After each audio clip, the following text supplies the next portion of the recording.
Assalamu alaikum everyone, this is Nurajannat Mim and I hope you all are well by the grace of Almighty. Actually, this is a Thanksgiving video. I want to thank you to every one of you who are watching this video right now. আমি এই 1 minute ইংলিশে যাত্রা শুরু করেছিলাম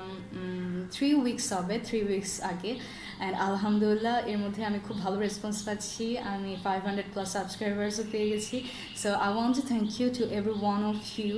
আমার family members আমার friends এবং আপনাদের সবাইকে আমার student myself and I just want to share my knowledge with all of you so that we can learn together and আমি আশা করছি আপনারা সবাই এটার সাথে থাকবেন always and I am so happy that সবাই এটাকে এত পজিটিভলি নিচ্ছে আমি বেসিক্যালি চাচ্ছি আপনাদের সবাইকে স্পোকেন ইংলিশে হেল্প করতে এবং আমাদের ইংলিশ গ্রামারের যেসব বিষয়ে সবাই অনেক কনফিউজড যে তারা শিওর না কোথায় কোনটাকে ইউজ করতে হবে সো এইসব ব্যাপার নিয়ে আমি আপনাদেরকে হেল্প করতে চাচ্ছি অ্যান্ড তার জন্য এই চ্যানেলটি খোলা thanks for watching the video take care আল্লাহ হাফেজ